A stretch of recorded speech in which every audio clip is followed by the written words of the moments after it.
بسم الله الرحمن الرحیم. درمندو ملګرو السلام علیکم. نن یو عصب دی یو نسب دی.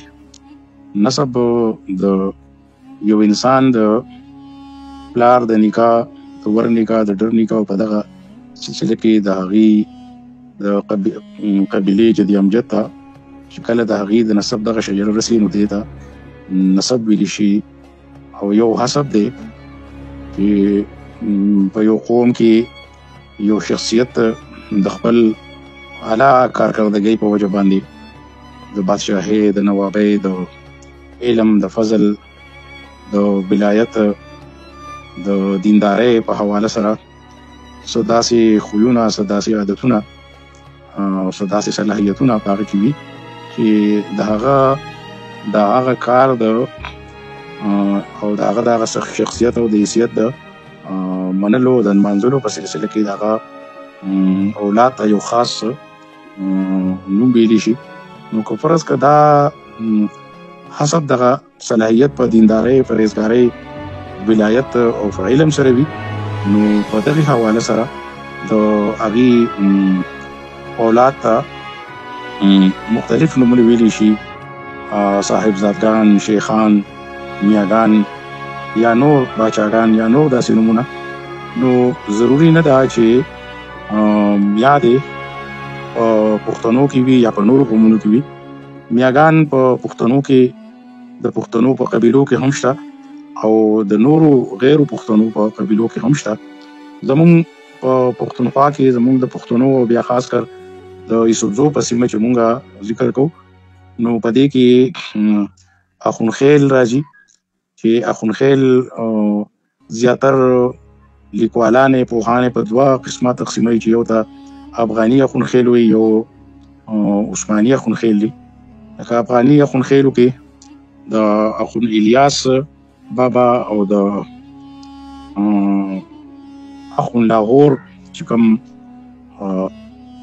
اولاد دی هغې ته اخونخیل او اخونزادګان وي. دغه رنګې دا افغاني اخونخیل دی. دغه رنګې د اخونسالاک اولاد هم په اخونخیلو مشهور دی او د اخونسالاک متعلق خو مختلف روایت دی خو چېر دی د ترین د قبیلې سره تعلق ساتو نو دغه هم په افغاني اخونخیلو کې شمارل کېدی شي. او د حضرت اخون درویزه بابا د اخونخیلو دا عثماني اخونخیل ویلی شي. اوس به راشو د میاګانو طرف ته.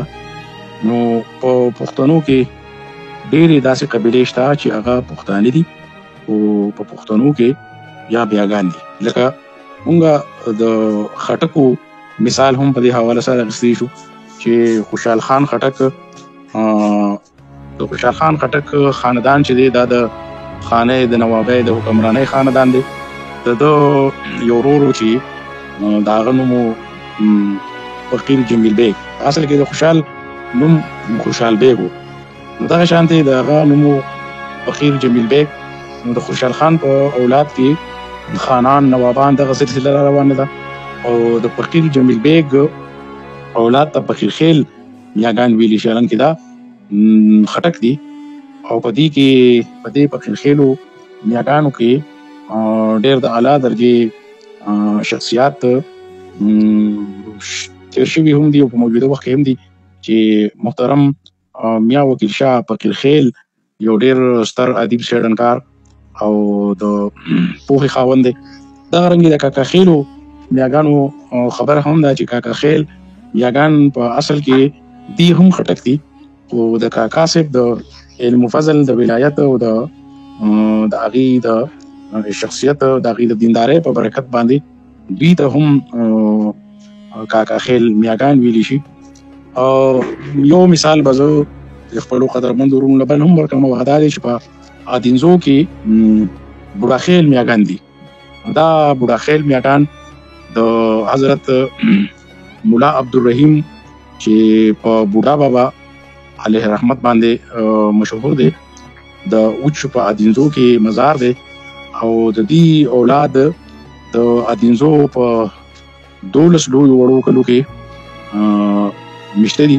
د دې خاندان ته بوډاخیل میاګان ویلی شي حالن کې د دې د پخپلا میراث سنخیل ادینزه پښتون دی نو دا میاګان هم د ادینزو پښتانه دي او بیا پکې د حضرت مولا عبدالرحیم المعروف بوډا بابا سلور زامنو په دغه سلورو زامنو کې د یو زوی نوم شام بابا دی نو د اغي اولاد ته بیا بیل دغه سب سیکشن دی میاګانو هغه ته بیا شام خیل میاګان ویل شي نو د میاګانو لپاره ضروری نه ده چې دا دی دا پښتانم کې دي شي دا غیر پښتانم کې دي شي دا خو ما یو څو مثالونه تاسو ته وړاندې کړل داسې بلها مثالونه شته دي چې په پښتنو کې او په غیر پښتنو کې دا میاګان شته دي نو میاګان چې کوم دي نو پښتون هم کې دي شي غیر پښتون هم کې دي شي دغه څو خبرې تاسو په درانه خدمت کې ما د خپل معلوماتو په مطابق باندې وړاندې کړې. خوشاله اوسئ. السلام علیکم ورحمت الله.